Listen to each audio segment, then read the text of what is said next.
15 years ago, text posts were synonymous with blog posts. Since then, social networks like LinkedIn and X or Twitter have started to replace blogs as primary channels for text posts. The reason is simple. Blogs don't have a natural distribution. When you write one, nobody knows about it. Blog posts shared on social media rank among the content with the worst engagement rates. So the most logical question, why not simply share blog posts on socials, is very quickly rebutted. The way forward is to post text posts directly on social media. Now, suppose you have a blog with a lot of posts. In that case, the best way to utilize it is to take these posts, adapt them to social media attractive form, such as split or shorten them, and add an intro that sets a stage or poses a question and post them on social media. If you don't already have a blog, consider whether you even need it if your profession isn't one of the very few where they are still popular or necessary, or if you aren't from a small country where your blog posts can rank well in Google search results. A good reason to have a blog, even without considering SEO, is to demonstrate your knowledge to your website visitors.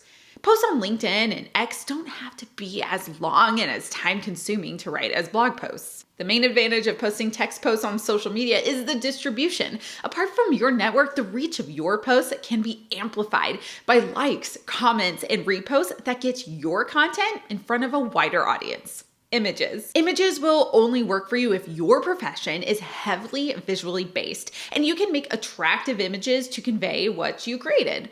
Other than that, the potential of images is very limited. They simply can't compete with video. We'd also like to caution you against a concept that's popular with lazier content creators, but is very uninteresting and has low engagement rates. Text shared as an image, often complemented by either a picture of the subject in question or the content creator himself. Some A-list influencers can successfully pull this off because their face is an attention magnet. But that's not your case. If you already have a significant audience on Instagram, you can take a picture of yourself and put anything you post on LinkedIn in the image description. This won't help if you're just starting out, but it can work nicely if you already have an audience. These images with super long text descriptions are becoming increasingly popular. It has to be said, though, that this approach mostly works for good-looking people. The rest of us will have it more difficult. We're certainly not telling you to not share images. Statistically, posts with images have better engagement rates than posts without them, but they usually only play a complementary role. They're not the main reason people engage with the post. The main reason is the text post itself. Images can also be well utilized as YouTube community posts or in featured Instagram stories, but we'll get to that later. Videos. The younger your audience is, the more inclined it will be to watch videos. It's no coincidence that TikTok, the latest social network phenomenon, is purely video-based. Another essential attribute of TikTok videos, or their equivalents on other social media networks, is their short-form format. But don't fall into this short-form frenzy. Longer form videos are doing incredibly too, especially if they are about more complex topics that can't be properly examined in 60 seconds. In fact, you can easily do both, and we'll get into that in detail later. Videos can be divided into two main categories: videos with your face and voice and videos with your voice only. Videos with your face and voice don't need much introduction, but voice only maybe do. Explainer videos where you show the clips or images of what you are talking about are pretty popular, but they take a lot of time to create if you want to make them engaging. Still, it would be a pity if the creator didn't take this chance for the audience to see him. After all, his main objective is to build his brand. Keep in mind, video is the closest thing to meeting a person in real life. The further you get from this, the more difficult it will be for your audience to build a relationship with you. If you want to go big on content creation, but don't like being on camera, you'll be at a big disadvantage. A solution can be getting someone you can talk to on the video with you, so you're not forced to talk to the camera, but to a real person. Podcasts. Old timers joke that everyone has a podcast these days.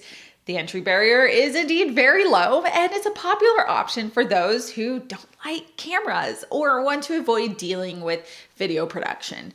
You can do a podcast either on your own, like a monologue, or with others, roundtable, or with a guest as an interview. The bad news is that launching a successful podcast isn't easy. 90% of new podcasts will not make it to episode 10, and only 2% of the remaining 10% will make it to episode 50. A common denominator of unsuccessful podcasts is no video, low production quality, and being too long with no good reason. Podcasts can be recorded in person or online. We recommend the in-person option, which also enables you to create an engaging video that will allow you to clip and share the most engaging parts of the podcast.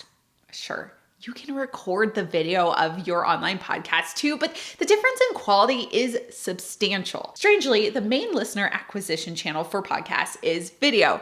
Podcasts without video have a very hard time breaking through. Most people find podcasts on YouTube or through other social clips on other social networks, not on podcasting apps.